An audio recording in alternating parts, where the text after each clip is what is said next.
Good morning. This week we will be doing Unit 5, Week 1. Our theme is myths. Our three stories are going to be Thunder Helper, The Hero and the Minotaur, The Amazing Tale of Theus and the Minotaur. Our study skills this week will be genre is going to be myth, our comprehension skill is problem and solution, our comprehension strategy is predictions, and our vocabulary strategy is word origins. You will be able to build background knowledge on myths, identify characteristics of a myth, listen for a purpose, and pronounce and define weekly reading vocabulary words. Our essential question this week is, why do people tell and retell myths? We're going to listen to our opening video for the week. Myths. Why do people tell and retell myths? People around the world have told and retold myths as a way of celebrating and connecting to their cultural heritage. Myths sometimes arose as a way to explain frightening or awe-inspiring phenomena in the natural world. Often, stories about real-life heroes from history have evolved into myths. Today's amazing athletes, like marathon runners, inspire both admiration and a sense of wonder. For some, their exploits will live on in the stories people tell about them.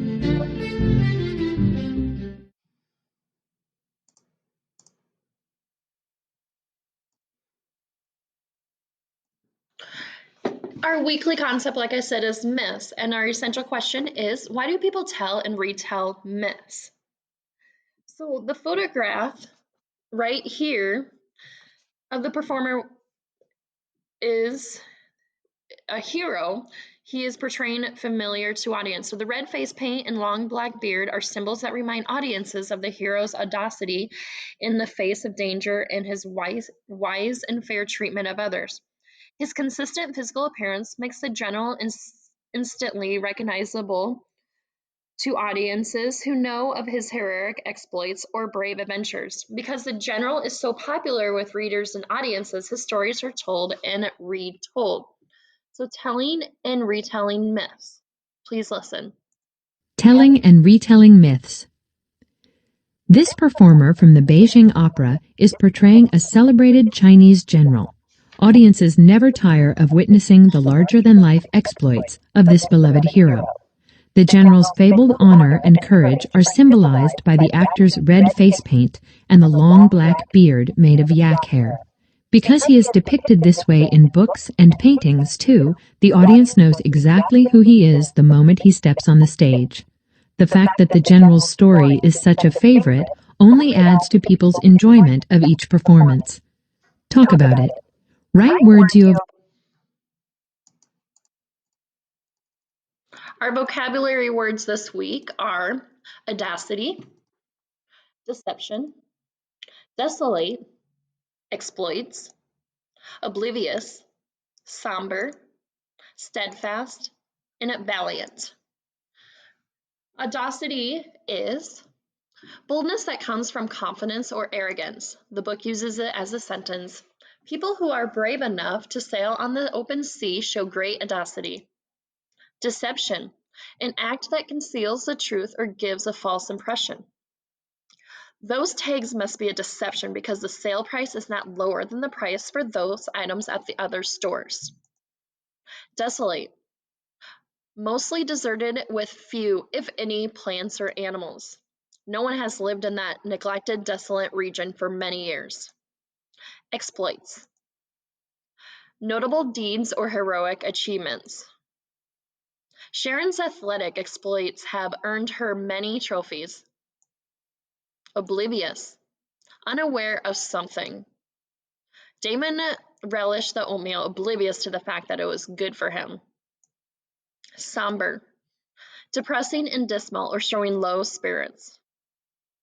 Watching the serious documentary put Donna in a somber mood. Steadfast, firmly dedicated to something. Steadfast in her desire to play piano, Karina practiced every day. Valiant, brave and courageous. The valiant firefighter carried the child away from the burning building. So what you'll do is you will type these vocabulary words and your definitions in your interactive notebook so you can keep them for further future use. We are going to read Thunder Helper.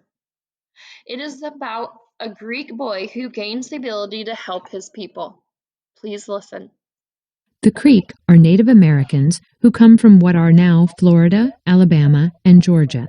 Their myths, passed down from generation to generation, are often about the relationship between people and the natural world. A long time ago, a boy and his 3 uncles set out from their village to go hunting. As always, the boy looked for ways to be useful to his people, so he set about catching fish in a nearby stream and gathering firewood while his uncles tracked deer. When his uncles returned, he would prepare sofki, a corn soup, and add the deer meat to make a mouth-watering stew. One morning, the boy was walking toward the stream, dreaming of the tasty fish he would catch and listening to the chittering of the birds. All at once, he heard a loud roaring sound. Quickly, and as sly as a fox, he crouched, set an arrow against his bow, and readied himself for whatever might happen. The boy crept slowly toward the eerie rumbling until he reached the stream. There, towering above the rushing water, he saw 2 unearthly creatures locked in a terrifying struggle. One was dark and formless, yet seemed to be the source of the booming roar. The other, a long, wiry monster, was tightly coiled around the first. The boy watched, his mouth agape with wonder. The giant serpent must be the dreaded tie snake, he thought, remembering stories his elders told about the trickster that fooled people and drew them down into the murky and desolate underworld. But who is the shapeless one? Could it be Thunder himself, the boy wondered? In a valiant move, he raised his loaded bow and shouted to Tie Snake, "Let go of him!" Tie Snake hissed back, "Boy, if you kill the evil Thunder, I will protect you always and share all the mysteries of the underworld with you." Thunder bellowed his response, "Listen to me, boy. Tie Snake speaks only lies. Strike him with your arrow, and I shall grant you the power to be a strong, brave, and wise warrior for your people." Without listening to more of Tie Snake's deception, the boy took aim and let his arrow fly at the serpent. Tie Snake fell into the stream and disappeared beneath the waters. A moment later, Thunder spoke again. "Be warned. You must tell no one the source of your new power, or it will leave you." "I promise," said the boy solemnly, and Thunder evaporated into thin air. The boy's uncles returned to camp that evening. Despite their questions about his time alone in the forest, the boy kept his promise, and his uncles remained oblivious of the power that Thunder had given him. But the boy was eager to employ his new abilities for worthy causes, and he worked hard to hone his hunting skills once he returned home. In just a few short months, to the surprise of the elders, the boy had become one of the best hunters in the village. His steadfast efforts in pursuit of food were soon recognized by all the people.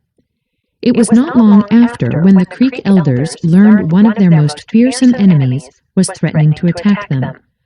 The boy took this opportunity to request a meeting with the village elders. "Respected elders," said the boy boldly, "though I am only a boy, I have the courage and cunning to fight the enemy. Will you let me perform this deed to save our people?" The boy's audacity impressed the elders. They conferred among themselves and soon nodded their heads in agreement.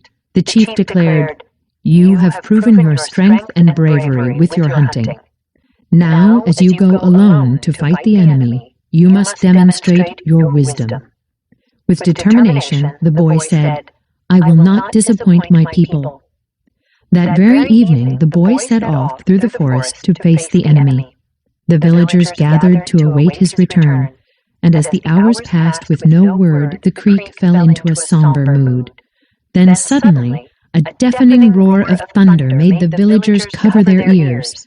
Their eyes shot upward as flashes of lightning streaked the sky. Moments later, smoke filtered out through the trees, and the people sensed that the boy had been victorious. They rejoiced that the enemy would no longer threaten their village. When the boy made his way out of the forest, there was much celebration in honor of his exploits. The elders called him Menua, meaning great warrior. And from that day on, whenever the creek heard thunder, they knew that Menua, his helper, was at work to keep their people safe. With this story, you will be doing this worksheet. It'll be in your Google Classroom. You'll have to go back into the story, which will also be in your Google Classroom, and fill it out. Once you are done, you just need to submit it through Google Classroom. Our comprehension skills and strategy, our strategy is make a prediction.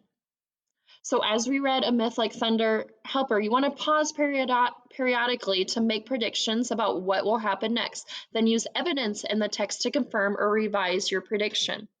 Our comprehension skill is problem and solution. So in a myth, the characters may include people, animals, and personified forces of nature such as rain or wind.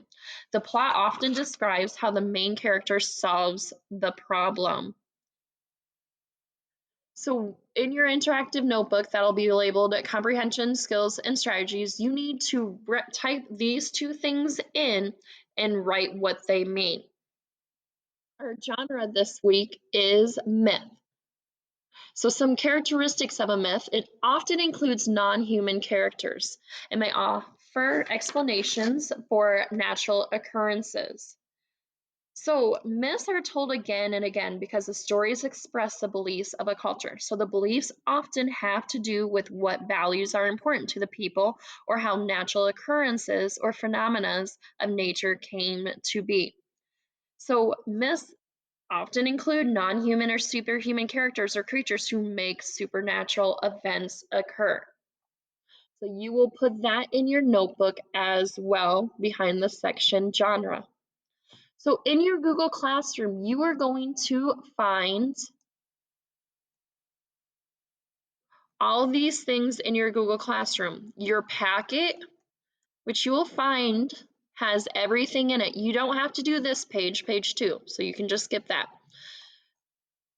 With the story, I want you to read the whole story and then answer the questions. On the first page of the story, page 203, I need you to record yourself and then send me the recording. In your Google Classroom, I want you every day is to go to your Google Classroom